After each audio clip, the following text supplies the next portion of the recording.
Magandang umaga. Ayan. Kahapon sa royalties, ang init naka-17 na. Parang umaapoy pa rin dito, pero ngayon medyo malamig siya. Okay. Ayan, ang ating pong pastor ay nagpunta po sa kapatiran po natin sa Zion, Valenzuela. Ayan, to minister there. Ayan, tulungan po ang church doon. So, pwede po bang hilingin ang lahat na tayo po ay muling tumayo dahil pagkatapos naman na puro upo na rin. Ayan, muling tumayo at tayo po ay manalangin. Isama po natin sa panalangin ng ating pastor at ang gawain po ngayon. Lord, marami pong salamat sa biyaya mo, Lord God. Marami pong salamat sa iyong presensya, Panginoon. Marami pong salamat, Lord God, sa kalakasang binibigay mo po sa amin. Lord, sa umagang ito, hinihiling po namin na hayaan mo po, Panginoon, ang bawat isa sa amin, Lord God, ay makaptivate ng iyong salita. Hayaan mo, Panginoon, na kami po, Lord God, ay maging bukas, Panginoon, sa pangungusap mo, Lord. We pray, O Lord, we also remember, Lord God, our pastor, Panginoon, na mag-minister, Lord God, sa Zion Valenzuela. Lord, we pray for anointing to be upon him, Lord God, strength to be upon him, Lord God. Marami pong salamat. At ganimitin mo din po ang iyong lingkod, Lord, sa umagang ito, Panginoon. Use me, Lord God, just as a vessel, Panginoon, Lord God, of your word. Speak, for we, your servants, are listening, Lord God. Salamat po, O Diyos. Nawa ikaw po ang Panginoon maparangalan, maipahayag sa umagang ito. In Jesus' name we pray. Amen and amen. Manatili po tayong nakatayo. Basahin po natin yung binasa po kanina din ni Ate Arisa sa aklat ng verse 13. Sabay-sabay po nating basahin. Sabi niya, while Jesus was in Bethany, in the home of Simon the leper, ayan, sige po, sabay-sabay tayo. A woman came to him with an alabaster jar, ayan, a very expensive perfume, which she poured on the head, ayan, as he was reclining. When the disciples saw this, they were indignant. Why this waste? They asked.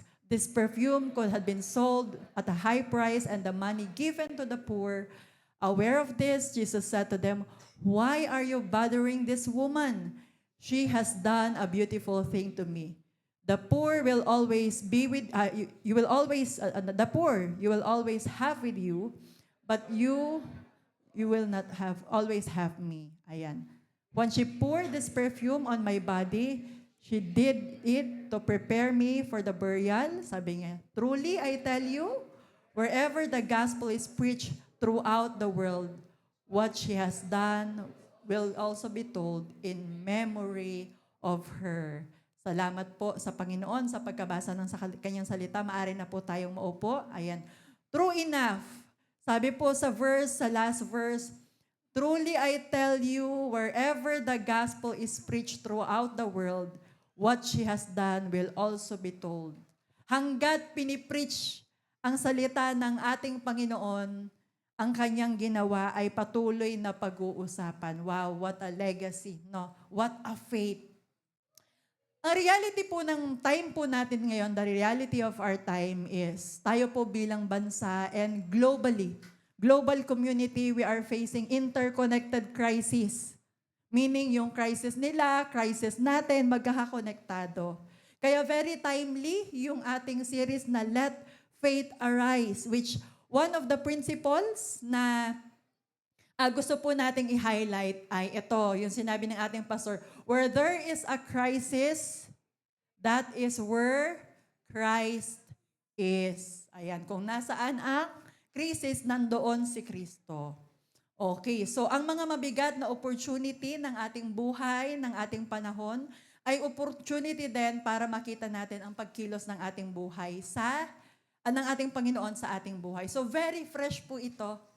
Ayan. Tingnan mo yung kaliwat kanan mo, yung sa likod, yung sa harap.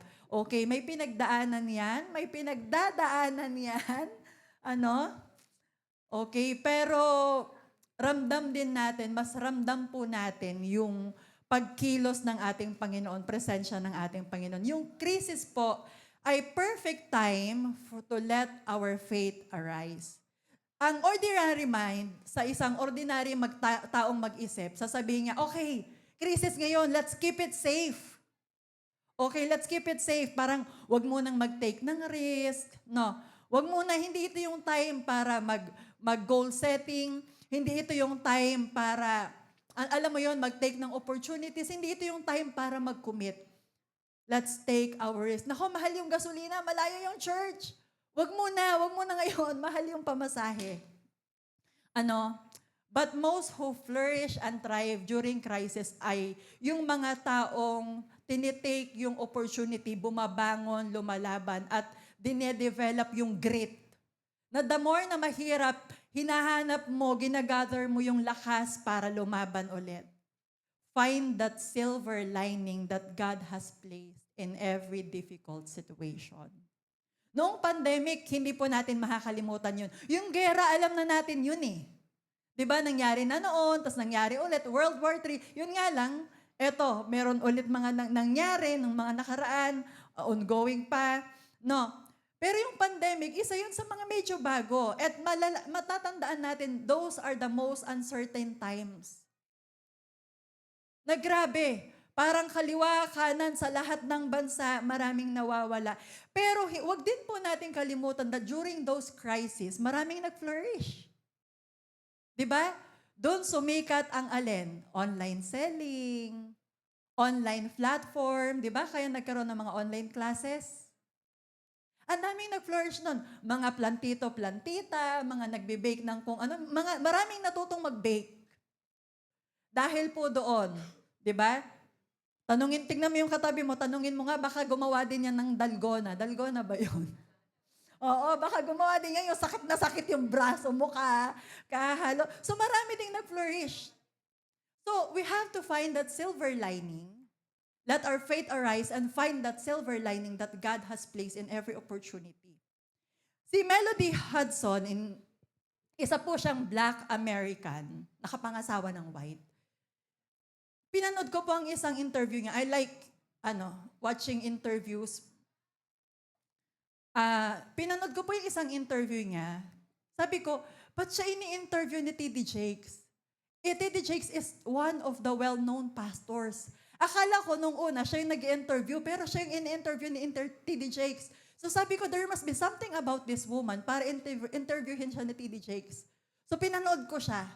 At napakinggan ko kung paano yung kanilang company ang ginagawa ay yung mga business, yung mga kumpanya na pasara na, hindi na nila nakikita yung value, parang wala na, papunta na sa dead end.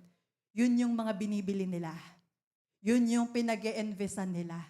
Saka nila inaalagaan, saka siya nagde-develop, nilalabas nila yung value. Sa mga time, sabi nga na, sinasabi ng mga investors, no, this is not the time. No, hindi okay. Doon sila, that's the time that they jump in and take the risk.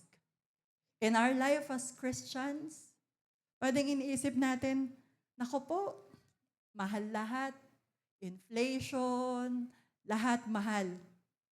Ako na lang hindi minamahal. Oy, hugot.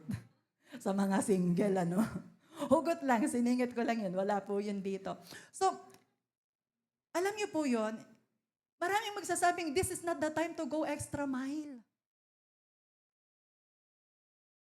But if we would just let our faith arise, we jump in and say, it's time to go to the next level. Eto yun. Ito yung momentum na inaantay natin. Nakagaya ng story na binasa natin, she sees that it is the best timing to give what is best of her.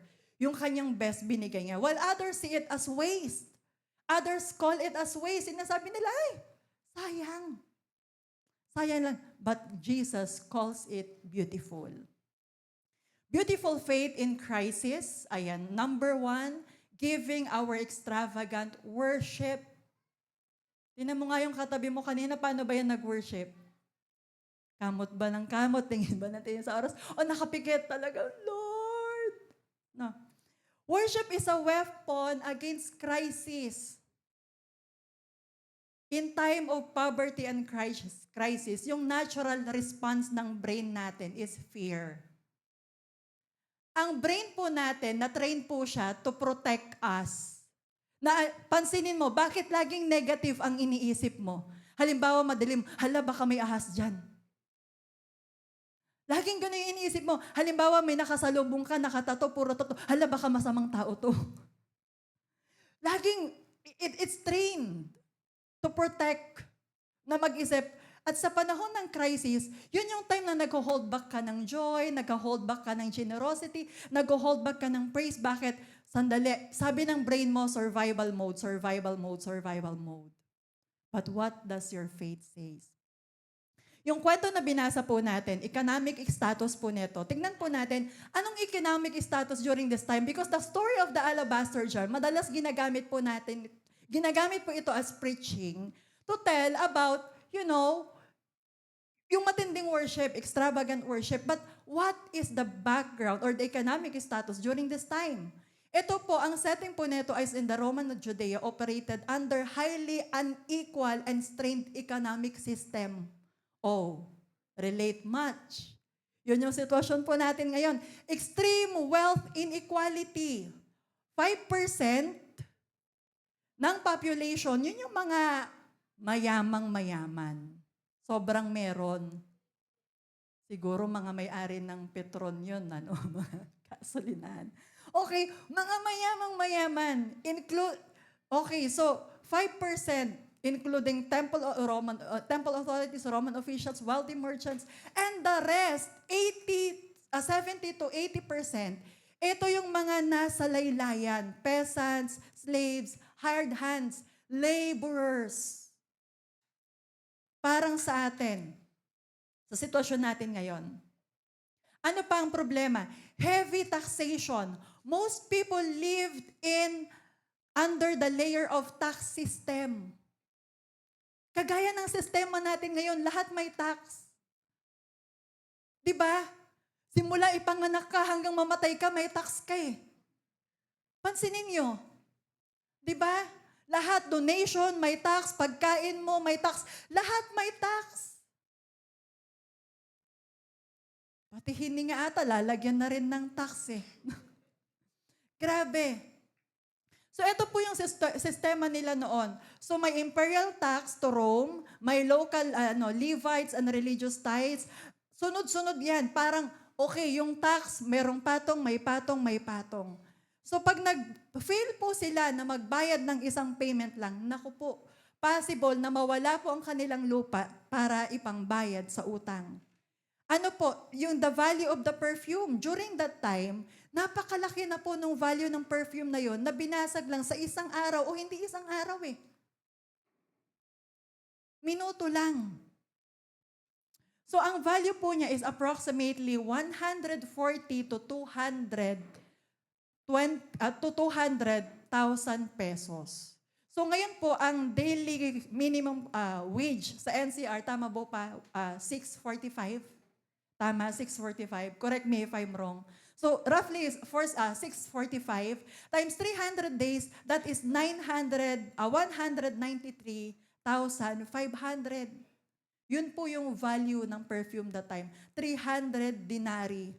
Sa Philippine peso, 193,500. And during this time, it is also a widespread poverty. Maraming poverty.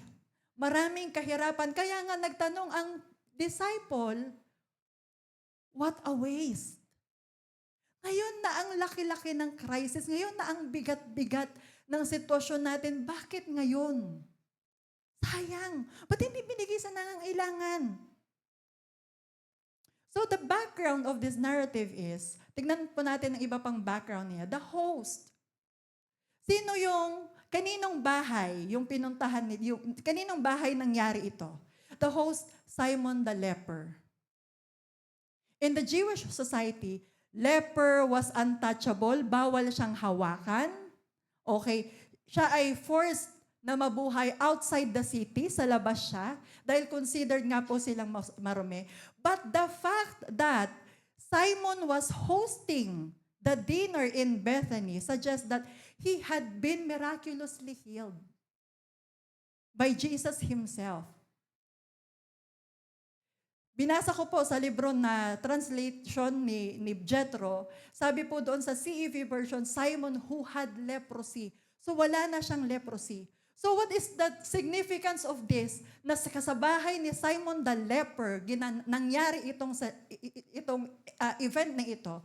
His home, ang kanyang tahanan that once was a place of isolation, had become a place of celebration. You know, when we give that extravagant worship, yung kwarto mo na place of isolation, pag merong depression, anxiety, brokenness, it will become a place of celebration. Your home that once was a place of isolation, yung tahanan nyo na dating lugar ng isolation, magiging lugar siya ng place of celebration. Ano pa po ang background? The woman, Mary of Bethany.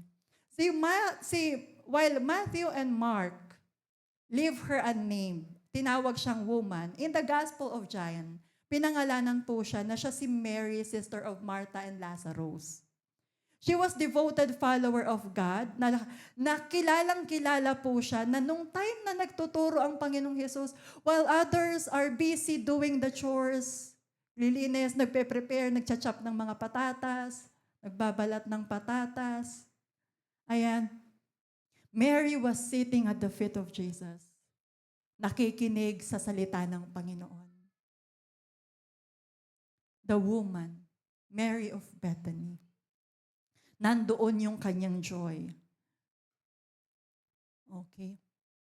Sino pa po? The objector, Judas Iscariot. Ayan. Sabi po sa Matthew chapter 26 verse 8, when the disciples saw this, they were indignant. Why this waste, they asked. John's account clarifies that Judas led the protest against the waste. So pinangalanan ulit siya ni John. Okay, name drop talaga ito si John. Ano? John chapter 12 verse 4, but one of his disciples, Judas the Iscariot, who was later to betray him, objected. Si Judas po ang group treasurer ng grupo. At kaya po niya ito nasasabi because known siya na nagagamit ang pondo nila. Nagagamit ang pondo. And his concern is not for the poor, but for his greed. When worship is not in our hearts, we see God undeserving sa lahat ng binibigay po ng iba. Kung wala po doon yung extravagant worship natin sa Panginoon, lahat may question. Bakit may discipleship? Bakit may training? Bakit may volunteer? Bakit may giving? Bakit may encounter? Laging, bakit? Bakit? And not only do they question, they hate what others give. Kine-question pa nila yung, alam mo yung pinapanood lang nila yung ibang nagsaserve, pero sila yung napapagod. Nakakapagod naman yung ginagawa nyo. Pupunta na kayo dyan ng Saturday, tapos Sunday pa, tapos whole day. Nakakapagod naman yung ginagawa nyo. Ano yung maglilinis pa kayo, tapos pagkatapos ng bago mag-service, maglilinis kayo, tapos susunod ng service, maglilinis pa kayo. Tinitingnan nila as nakakapagod. So, lahat ng ginagawa sa church may question, pero hindi lang po may question. They even distract those who give the extravagant worship. Yung mga nagsaserve, yung mga nag-worship, dinidistract pa po nila. Ano yung sinabi ni Lord? Matthew chapter 26 verse 10, aware of this, Jesus said to him, why are you bothering this woman? Bakit mo iniistorbo itong taong to na nag-worship sa akin?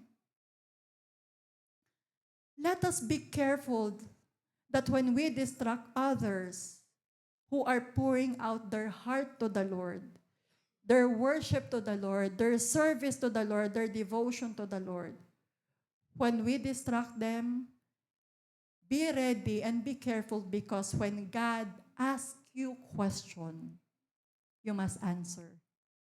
Why are you bothering this woman? Or bakit mo iniistorbo itong anak ko na naglilingkod sa akin? The place. Minention po dito, no? Sabi po sa verse, Mary of Bethany. Mary of Bethany. Why does it have to be mentioned, the word Bethany? Bakit kailangan i-mention pa yung Bethany? Pwede naman sabihin, Mary. Bakit kailangan sabihin pang Simon the leper? Bakit kailangan mention? Bakit naka-attach yung past? Yung nakaraan na leper siya, tapos na gumaling na eh. Because to highlight, sandali, from isolation to celebration. Ito naman, Mary of Bethany, ano yung significance ng word, ng lugar na Bethany? Kung saan siya nakatira. The place, Bethany, a small isolated place, or a small place associated with poor and sick. Ang Bethany po ay lugar na kung saan kilala po siya as a place of affliction and or poverty. Kilala po ang Bethany sa kahirapan at mga sakit. So parang pinapakita po dito, Mary of Bethany. Nasaan si Mary? Sa Bethany. Nasaan sila? Sa Bethany. That it's like, in the world, outside that door, kung ito yung bahay kung ito yung bahay ni Simon the leper, sa labas po nito, matinding kahirapan ang nangyayari. Maraming sakit, it's a place of affliction, may kahirapan. But ano yung ginawa ni Mary? Outside that door was a world of lack, a world of crisis, a world of sickness, a world of pain. But inside that house, nung binasag niya yung alabaster jar, He created a world of abundance. Gumawa siya ng mundo ng abundance, a spirit of abundance in that place. Na hindi nakita ng mga disciples, sabi nila, sayang, no. Outside wala, but here inside.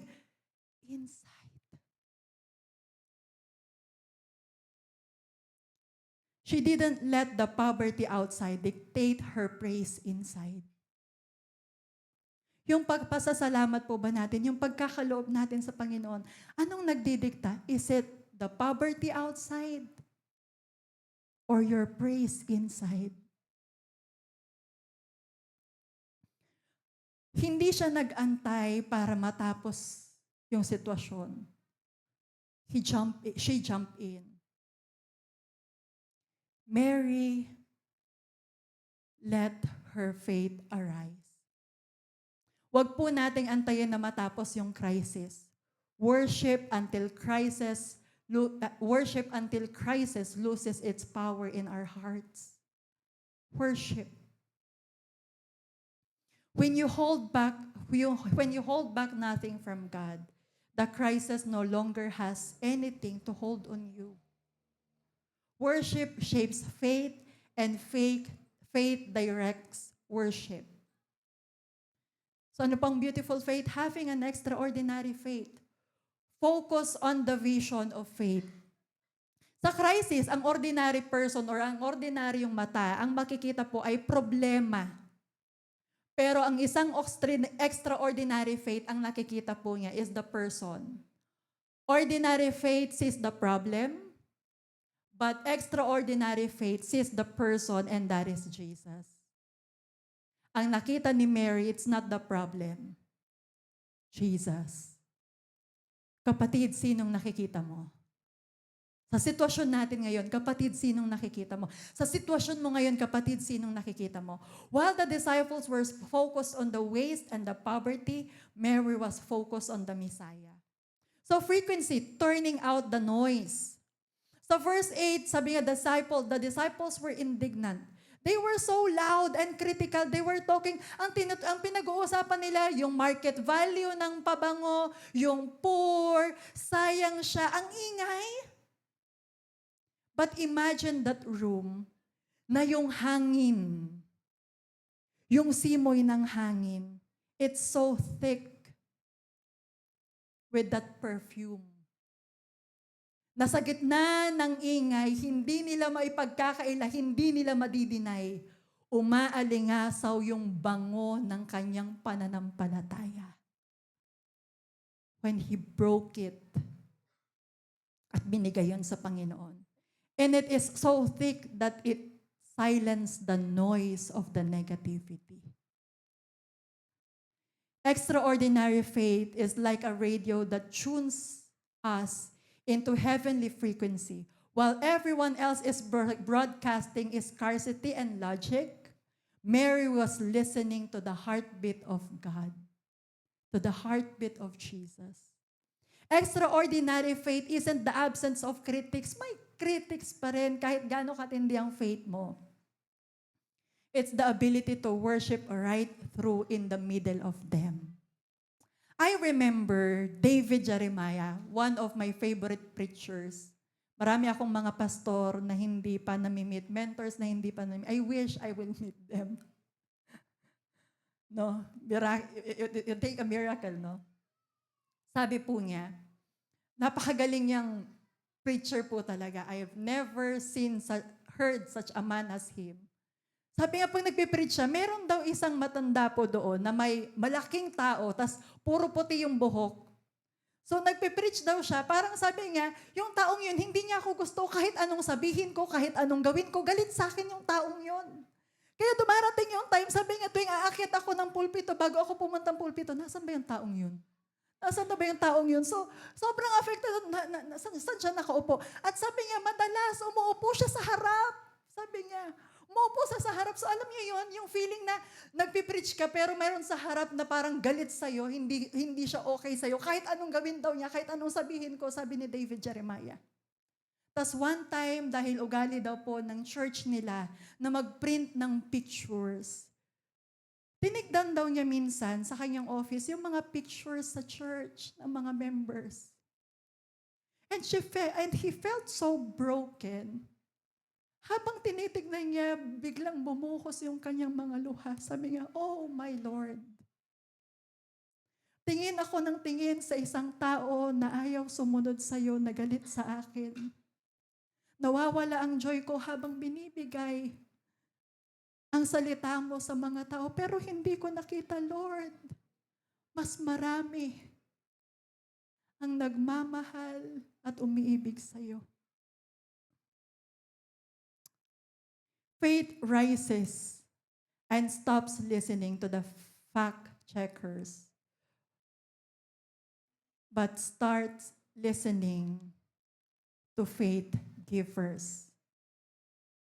Start listening to faith givers. Kung titignan po natin, at the end of the day, mas marami pa rin ang mga faith givers. Amen? Prophetic side, sabi ni Jesus sa verse 12, "She did this to prepare me for the burial."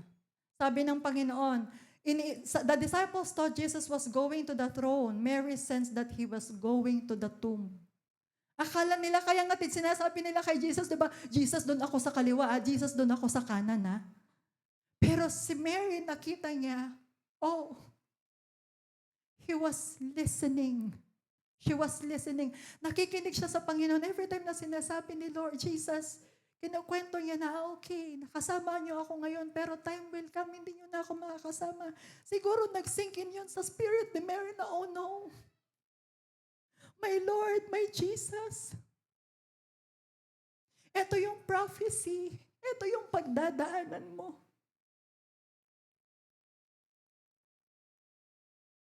And Mary, her extraordinary faith, saw Jesus, that even Jesus, who is a God, 100% God, 100% human, nakita ni Mary yung heart ni Jesus na, ito yung pagdadaanan ko. Nangyari po ito bago manalangin ang Panginoong Hesus sa Garden of Gethsemane. Na kung saan gabutil, malalaking butil ng pawis ang pinapawis niya. Sabi nga, Lord, kung pwede lang, wag kong pagdaanan to. Nangyari po ang kwentong ito bago po siya ibitray ng mga disciples. Nangyari po ang kwentong ito bago po siya hagupitin ng mga Roman soldiers. Nangyari po ito bago i-crucify si Jesus. That it's like she came as a comfort. Pinuhos niya yung jar na yon. Sabi niya, you are going through the tomb. Eto po, hinahanda po kita. And there are people in your life, in my life, in your life, na minsan may pagdadaanan ko o may pinagdadaanan ka, all of a sudden, out of nowhere, biglang papasok sa buhay mo, biglang darating sila sa bahay mo, and they will comfort you. Without you telling them anong pinagdadaanan mo, or without you knowing ano yung pagdadaanan mo. Extraordinary faith. The ordinary faith reacts to what happened yesterday. Extraordinary faith acts on what God is doing tomorrow. Mary did not wait for the funeral to bring spices. Hindi niya inantay. Usually, ang spices po, yung mga pabango, dinadala po, pagpatay na yung tao. Kaya nga sabi, di ba, anhin mo ang damo kung patay na ang kabay. So parang ganito yan. Parang sinasabi natin, magbibigay ka ng prutas kung kailan may sakit na, hindi na makakain. Diba? Magbibigay ka ng mga bulaklak kung kailan wala na, nasa puntod na, saka tayo magbibili ng mga mamahaling bulaklak, mga korona, hindi na niya makikita. That is what Mary did. Bago pa mamatay, mag-crucify ang ating Panginoon, dinala na niya yung alabaster that she brought them while Jesus was still alive. She acted in the present. Ano yung hinihingi ni Lord sa atin sa present? Extraordinary faith is proactive, not reactive. Hindi po reactive, but proactive.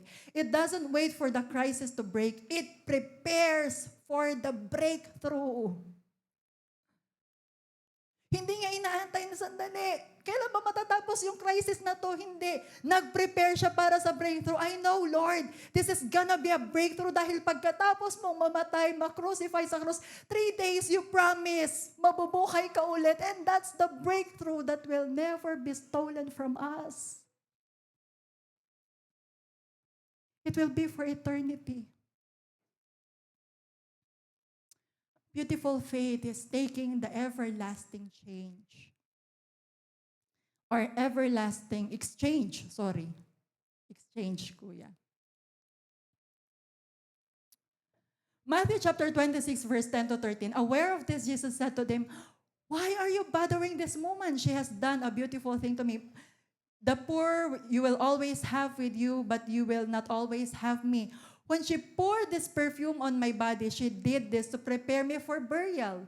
Truly, I tell you, whenever the gospel is preached throughout the world, what she has done will also be told in memory of her." Great trade happens when faith rises above the crisis. Great trade. Yung pakikipagpalitan nangyayari when our faith rises above the crisis. While the world sees loss, the heaven sees a legacy. An everlasting exchange happens when we take something that is destined to fade in our hands, and place it in the hands who lives forever. Yung alabaster jar, hindi naman po sana, gamitin ko lang pong illustration. Sana huwag naman kayo magtaas ng kilay. May nagregalo po kay Pastor Albert ng Blue de Chanel na pabango. Sabi ko parang, wow, ang mahal, signature. So parang, pag nagpapabango pa naman din si Pastor, sabi ko, lagi ko sinasabi, kasi si Pastor pag magbango, sabi ko, Papa, kaya ka nga naligo, kasi mabango ka na, naligo ka na, ba't naliligo ka pa ng pabango? Ganun si Pastor. Samantalang ako sa pabango, noon hanggang ngayon, kasi alam kong mahal. So pag nagpapabango ako, tapos ididikit ko na gano'n, hindi na ako maglalagay kasi sayang. Tapos, nirigalo sa kanya yun, pero minsan tinatago ko. Gusto ko itago na sabi ko, grabe magpabango to, i-keep ko muna para hindi niya nakikita. Tapos sinasabi ko kay Pastor, sabi ko, pang special occasions lang to. Kako, pag may ikakasal ka, gano'n. Pag may i-dedicate ka, gano'n. Kako, nanghihinayang ako. Until later, malaman na tinignan ko, ang init dito sa Pilipinas. Ang pabango ay liquid. Hala nangonte.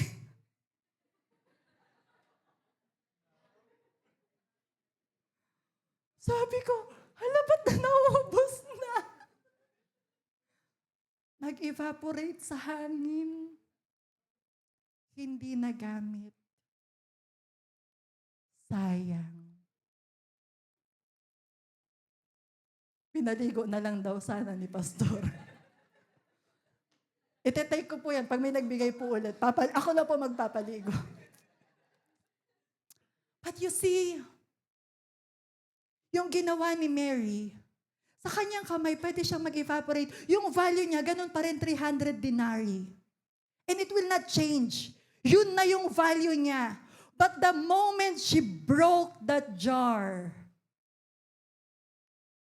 it was not wasted. It lasted to eternity. Maraming nakaamoy ng pabangong yun. Lalo na ang kalangitan. Lalo na ang ating Panginoon. What are you keeping? Ano yung tinatago mo? Ano yun? Ano yung wini-withhold mo ngayon? Kapatid, sabihin ko sa'yo, mag-i-evaporate yan. Yung talent na hindi mo binibigay kay Lord, mag-i-evaporate yan. Yung lakas na wini-withhold mo kay Lord, mag-i-evaporate yan. Tumatanda tayo eh. Yung talino, mag-i-evaporate yan. Di ba may tinatawag tayong kakalawangin? Mag-i-evaporate yan.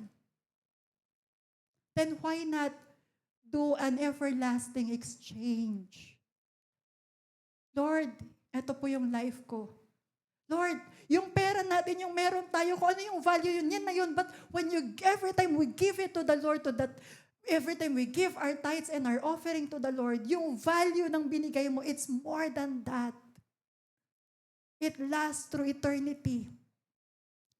Alam niyo po bang ginawa ni Mary? That could have been her safety net. Pwedeng yun yung retirement niya. Ang mahal. Pwede niyang isipin, savings ko to. This is my savings. Itatago ko to. It's for my future. Pero hindi. Sabi niya, Lord, I'm giving it to you. The temporary, as long as the seal is unbroken, the perfume is safe, but it was also silent. Hanggat hindi nababasag yung perfume na yon, yes, safe. Pero tahimik. Yes, safe. Pero walang gamit. Walang pakinabang. Ano ang buhay na safe ka nga? Wala namang impact. Walang dating.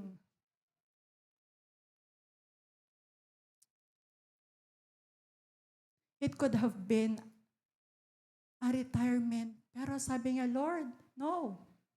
This is not my security. Hindi ito yung security ko, Lord. It's not this alabaster jar. Pero Lord, ikaw.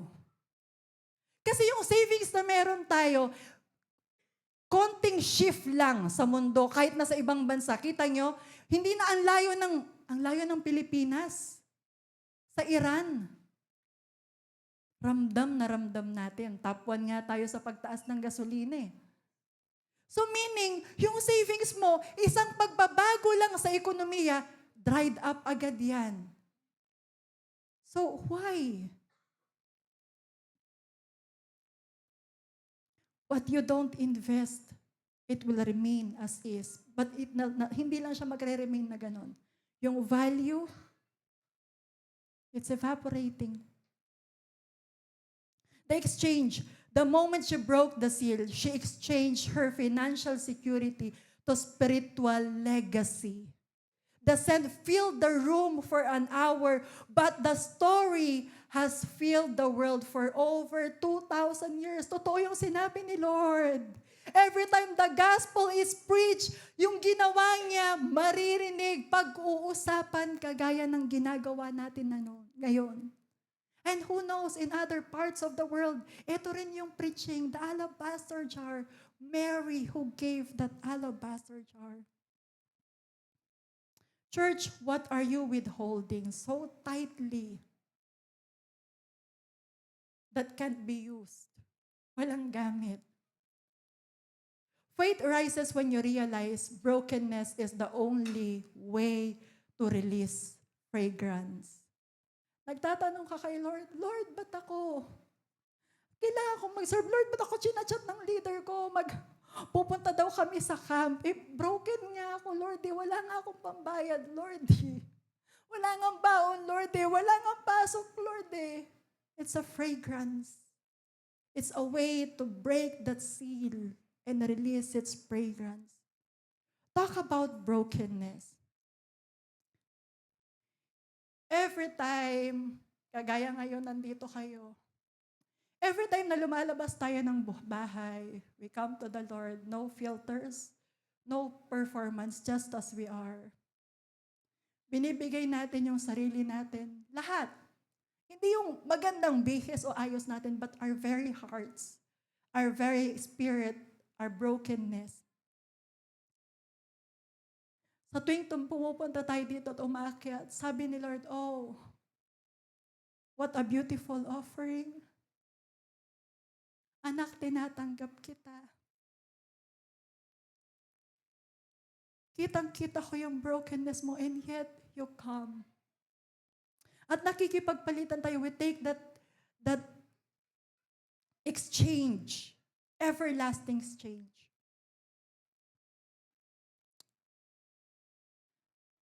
We give Him our sorrow, He gives us His joy.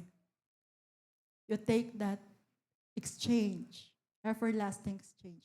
We give Him our weakness, binibigay natin sa Kanya yung kahinaan natin, binibigay niya sa atin yung Kanyang kalakasan. Binibigay natin sa Kanya yung sakit, Lord, eto po. Na may mga time nakikita ko, sasabihin ko, ba't ganun yung itsura na, anak, sabi ko, okay ka lang ba? Sabi ko, medyo nilalagnat po ako. Ha? Pero nandito, nagsasurf pa rin. And God gave them their health. We give Him His poverty, He gave us His riches. We give God our anxiety, He gives us His peace. So hindi natin pwedeng sabihin, saka na ako mag-church pag okay na ako. Sinong okay dito? Kasi ako, aminin ko sa Kanya, I'm not okay.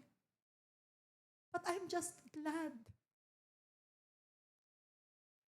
Sometimes, alam mo yun, mapapatanong ka, Lord, anong part po ba yung hindi broken? But Lord, we are still willing to bring ourselves, dalhin yung mga sarili namin, ibigay sa'yo as an offering. Sa business world, they talk about generational wealth. Anong iniisip niyo pag sinabing generational wealth? Siguro malaking savings sa bangko, ano? Mga gold, silver na nakatago. But generational wealth sa mga business people, it's not the saved money. Hindi yung na-save na malaking pera, but it is the investment. It's an investment. Investment na kumikita, establish, at patuloy na nag-earn that lasts from generation to generation, just like Henry C. Wala na siya, but the generational wealth continues. Hindi dahil sa iniwan niyang pera or sinave niyang pera, kundi dun sa ininvest niyang pera, oras, lakas, talino. God has not called you and me to be savers, but investors. God is calling us to invest our life. Tinatawag tayo ng Panginoon na i-invest ang ating lakas, ang ating buhay, ang ating talino, everything that God has given us sa Panginoon. Nakagaya ng ginawa ni Mary, he invested to the Lord. Kasi mahirap naman po, we pray, Lord, be my provider, be my security, and yet we are not willing to exchange. Na ayaw nating bitawan yung alam natin na para kay Lord. If we are not willing to surrender what is in our hand, then tanungin ko po kayo, na kanino ba talagang security natin? Is it in what you have? Sa work? sa business, yung retirement or anong tawag doon yung isa? Insurance, or kay Lord ba talaga? Choose this day. We choose our side. Kaninong side ka? And when we say choose your side, minsan iniisip natin, sandali, si Lord ba o ang mundo? No. Choosing our side means it's choosing between you and the Lord. Sinong magiging Diyos? Ikaw o ako? Sinong magiging provider mo? Ikaw o ako? Kung tayo yung palaging gumagawa ng paraan, have you been saving? Sinesave mo ba yung talent mo, yung potential mo, yung time, yung energy? Are you withholding it from the Lord? Are giving? God wants us to break it and give it into what God is doing. The more we withhold, the less impact we would see. Saan ka nag-i-invest ng confidence mo? We choose our side. Si Lord bang magiging provider natin and protector o tayo? Unless we break our life before the Lord.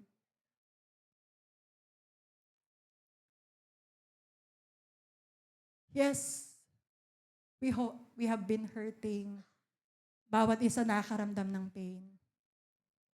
Marami sa kasama po natin dito sa church na nalilingkod. Mga nakakausap namin. Naiyak ako habang pinag-aaralan ko to. Habang tinatype ko to mga to, their faces. Mga kasama naming naglilingkod sa church, volunteers. Pag nakausap niyo po sila ng one-to-one, iba yung usapan pag one-to-one. Tanungin niyo po sila. Dumadanak po ng luha sa office na yan. Kaya pag may mga bisita po kaming kinakounselan, biglang pag napaiyak sila napahagulgol, sabi nila, sorry. Sabi ko, no, it's okay. Etong lugar na to, sabi ko, lugar po talaga ito ng iyakan. It's a safe space. It's okay po. And while, habang tinatype ko to, I see their faces. I can hear their cries. And yet, I keep seeing them coming up here. Lagi ko silang nakita, umaakit pa rin. Nagsasurf pa rin. They keep investing their life to the Lord like an alabaster jar.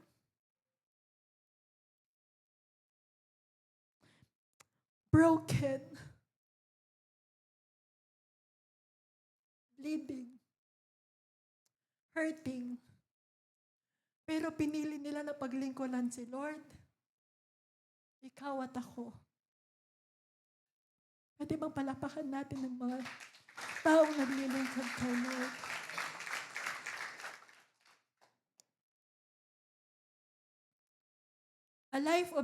Yung life of sacrifice, yun yung pinakamabangong offering higit sa lahat. A life of sacrifice. No. A life of sacrifice. Are you going to invest your life to the Lord like an alabaster jar, which fragrance lasts through eternity? O magwe-withhold ka pa rin? Can we stand on our feet? If that's you,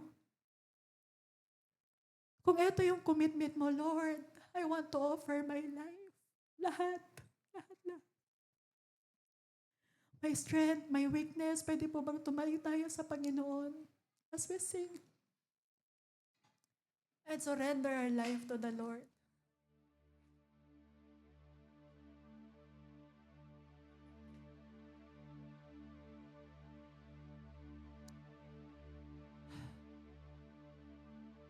Mary did something in the present. Anong commitment yung gagawin mo sa present na ito? Broken jars, blessed faith. Awitin po natin itong kantang to at hayaan po natin na mag-minister sa atin.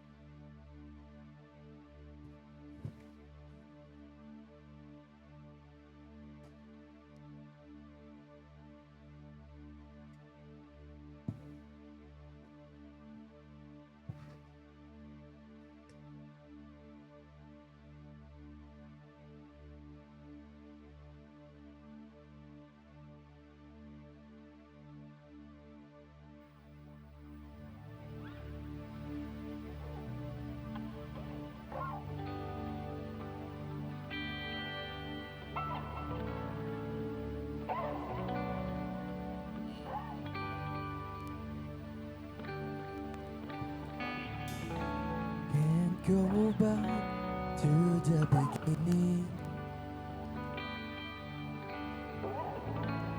Can't control what tomorrow will bring, but I know here in the middle is a place where you promised to be.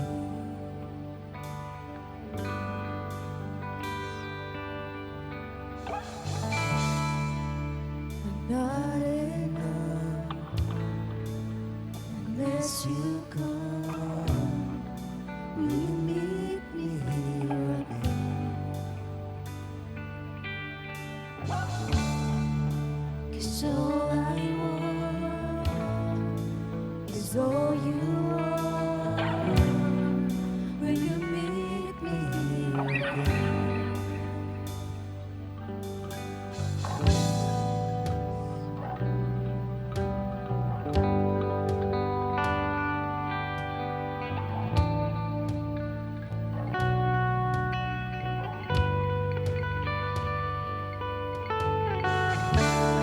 As I walk now through the valley,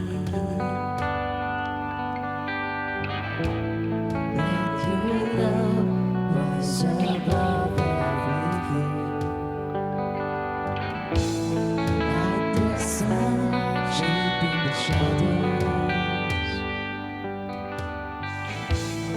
in my weakness your glory appears.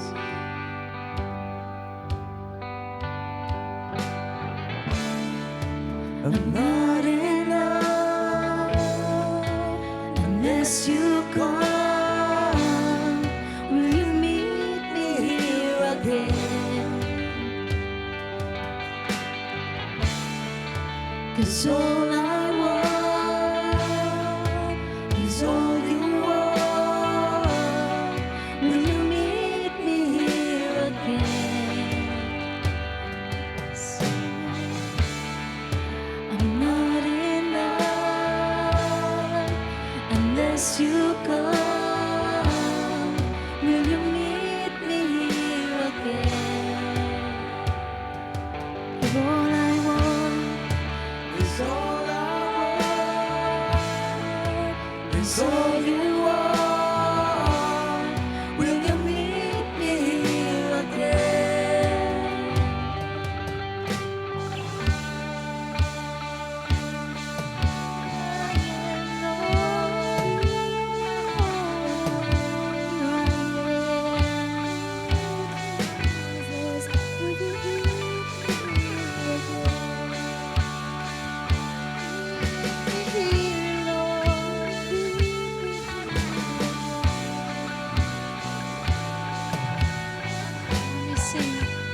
Not for a minute was I forsaken. The Lord is in this place. Yes, Lord. The Lord is in this place. You're here. Come, Holy Spirit. Dry bones awaken. The Lord is in this place. The Lord is in this place. Sing that for a minute. Not for a minute was I forsaken. The Lord is in this place. The Lord is in this place. Sing, come Holy Spirit. Come Holy Spirit.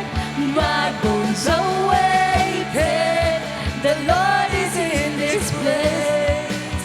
The Lord, come on, you sing that for a minute. Not for a minute was I forsaken. The Lord is in this place. The Lord is in this place. Come, Holy Spirit, dry bones awaken. The Lord is in this place. The Lord is in this place. Oh,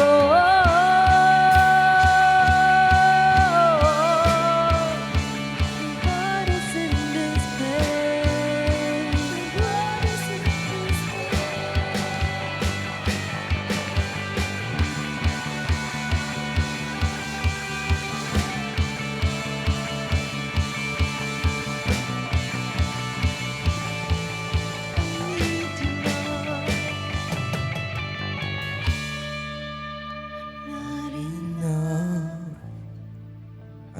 As you come, will you meet me here again? Oh Lord, It's all I want, it's all you want. Will you meet me here again? I'm missing, I'm not enough. I'm not enough. As you come, will you meet me here again? Sabi po ng inawit natin, I'm not enough unless you come. Lord, will you meet me here? Here. Dito, Lord. Dito.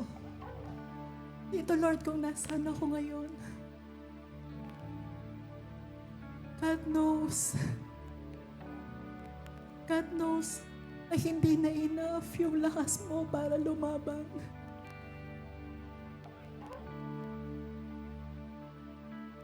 God is telling you, God will meet you hindi sa past, hindi sa future, but here.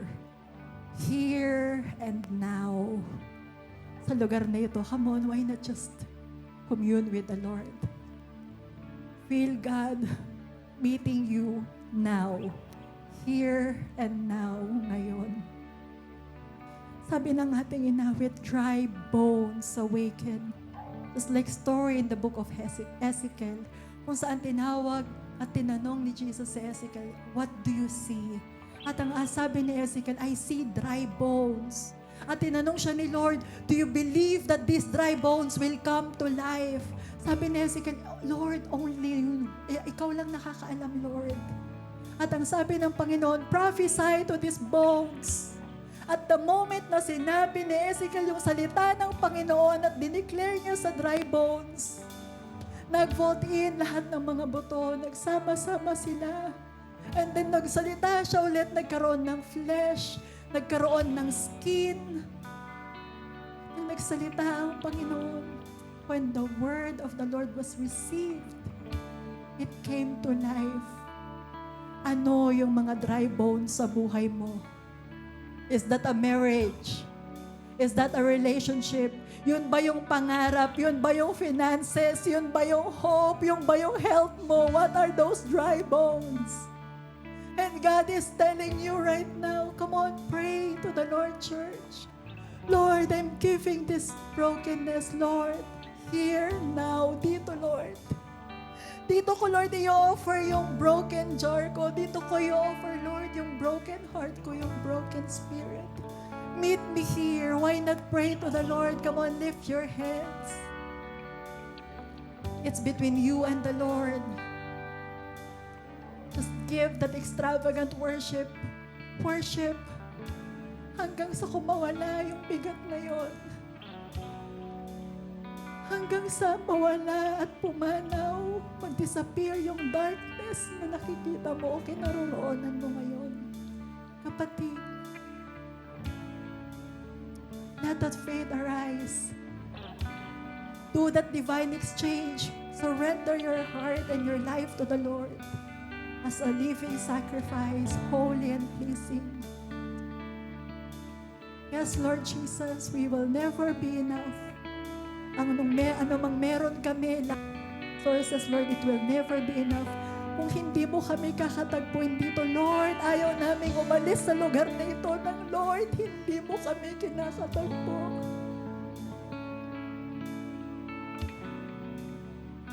Meet us here, Lord God, and receive our offering, our broken life, our broken heart. We prophesy, Lord God, your word into every heart, every soul, every spirit. Let faith arise. In Jesus' name we pray. Amen and amen. Yes, Lord. Amen.